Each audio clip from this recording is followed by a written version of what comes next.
وبركاته ولا ليال waxaan doonayaa inaan warbixin kooban idinka siiyo waxa aan ka ogahay new coronavirus variant oo UK laga helay wadamo badan ku sii faafaya iyo South Africa oo iyana maxaan ku rahadaa xaqiijisay another variant kale iyo waxa meesha ka socda iyo cabsi badan oo ka dhalatay su'aalihii ugu badnaa ee maalmahan dhan la soo weydiinayay dadku ay doonayeen inay wax ka ogaadaan bay kamid ahayd oo maanta way ugu dambeysay group aan la hadlayay ay su'aashaas ay qabeen waan ogahay dadku inay isla dhexmarayaan waxyaabo badan in meediyahu ay wax unay sheegayaan dadkuna ay dhici karayso inay siyaabo badan u turjumaan waxa la ii sheegay in Snapchat groups iyo meelo badan dadku ay isla dhex qaadayaan Soomaalida marka taa darteeda waxaan doonayaa in aan waxaanigu aan ka ogahay ama aan garanayo in ay jiraan in aan idin la wadaago sideedaba horta cudur markuu yimaado ama cudur dhaliye ama viruskan hadda socday coronavirus meeshii uu ka yimid iyo meelihii kale uu gudbaba wuxuu yeelanayay marka lineage oo loo yaqaano meelba meeshuu ka yimid iyo meel loo raaco oo genetically ay isaga mid ka yihiin virusdiisaba wuu horumaraa oo evolvement uu sameeyaa wuu isbedelaa mutation uu sameeyaa oo isbedelo isagoo markaa danooyin badan kale isagoo markaa adaptability sameynaya la qabsanaya meel isagoo isu bedelaya meeshii uu joogay iyo severity-ga waxyaalaha uu sameyn jiray inuu ka kordhiyo sida hadda muuqatana waxa la sheegayaa in mutationno changes fara badan isbedelo fara badan inuu ku imaanayo meelo aad muhiim u ah taasoo runtii ka dhigaysa inuu noqday sida ay noo sheegayaan UK iyo aanu ka maqlayno maxaan ku raahdaa koonfurta Africa in cudurkii hadda mutationkan la haya ee N501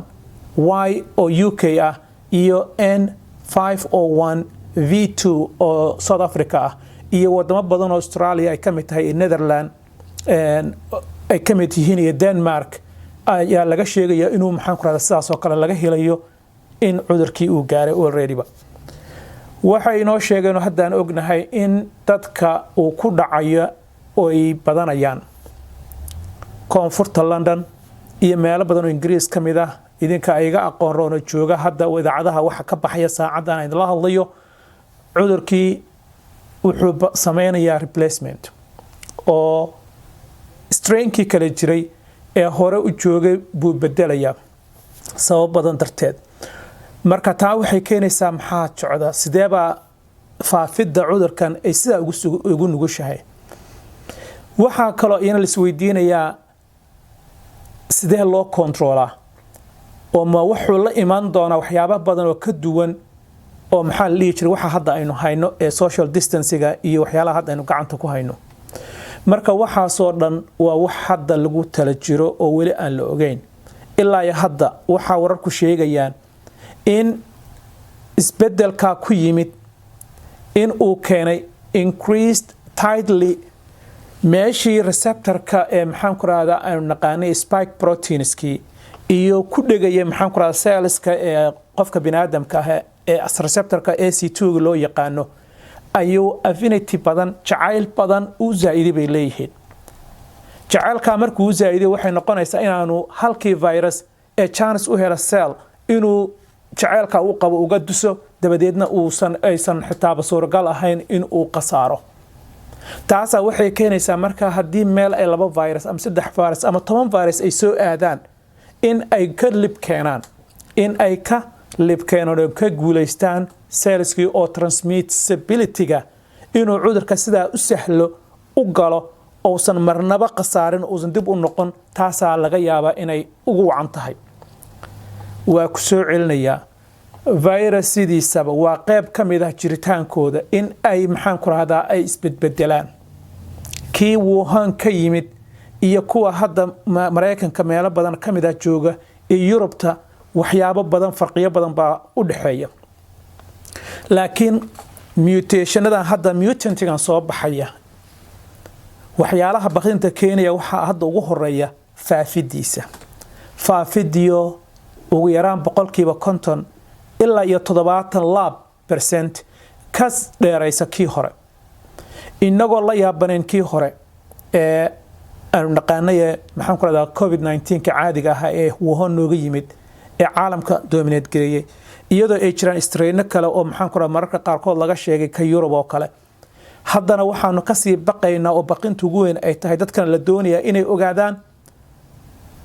isbedelkan cusub ee hadda South Africa iyo Ingiriiska iyo wadamo Europe-na sii gelaya haddii uu bedelo oo noocan hadda jira uu bedelo dhibaatada uu yeelan karo maxay tahay faafidan iyo replacement-gan uu ku sameynayo old strains-ka dhibaatada ay keeni kartaa maxay tahay iyo su'aalo badan oo ka dambeeya iyo in uu leeyahay awoodda inuu maxaan ku raadiyaa immune system-ka uu u beenguuro oo evasion uu ku sameeyo taasoo xitaa suuragal ay tahay dadkii hore ugu dhacay inuu haddana dib dambe reinfection ugu sameeyo dhici karaysa waxa laga baqaya kamid tahay waxa dhici karaysa talaalkan hadda dhaqan galaya inuu isna uu keeni karo inuu u gooyaba marka arimahaas oo dhan way waxa ilaa hadda aan la ogeyn laakiin laga baqanayo markaan dhageystay UK iyo South Africa daatada ka soo baxday ee Dr. Salim Abdul Hakim ee South Africa runtii wararku way soo tarayaan taasina waxay keenaysaa kaliya in dadku ay zaa'idiyaan dadaalkooda taxadirkooda oo aysan baqdin kala dheeriyaan ma jirto waxa kale oo la doonayaa ilaa iyo hadda face maskigi oo waji daboolashadii san daboolashadii gacmo dhaqashadii social distancing iyo in laga fogaado dadku inaysan meelaha isugu iman dadku inay aad iyo aad u taxadiraan maxaa yeelay virusyadu iyo cudur kasto cudur dhaliyaasha badankooduba sidaas uu u dhacaa maxaan ku raadin inuu isbedel ku yimaado DNA-dooda taasoo keenaysa marka jiinkii sameyn lahaa spike protein-ka haddii uu noqdo mid ka farsama yaqaan badan oo la qabsada dadaaladii maxaan ku bini'aadamka ay isaga caabinayeen waxaa dhici karaysa in waxyaabo badan meesha ka soo baxaan ilaa hadda lama yaqaan xaal sidoo noqon doono markasta waan idin update gareyn doona hadduu alleedmo intaan ka ogahay maxaa yeelay waa arin aad muhiim ah oo aan doonayno in dadkaygu ay la socdaan wixii information-ka ay marka aynu hayno iyo inta marka ay heli lahaayeen sheeko oo fake news ah ama rumors ah ama dadku iska sameystaan cabsi way jirtaa ilaa iyo meelo fog baa la iga soo wacay shakhsiyan dadaan isnaqaan doonaya inaan jawaab badan ka siiyo laakiin maadaama wuxuu ay yihiin wax hadda cusub waxaan ku talinayaa waxay tahay dadku adigu waxaad gacanta ku haysid kaadka oo ah dadaal oo iska ilaali cudurkan waa halis inta hadda uu laayay midka hadda aynu ka hayno haddii uu yimaado mid kale oo ka qatarsan dhibaatada ay yeelan karayso waa garanaysaa wadamada qaarkoodna awood uma ilahaba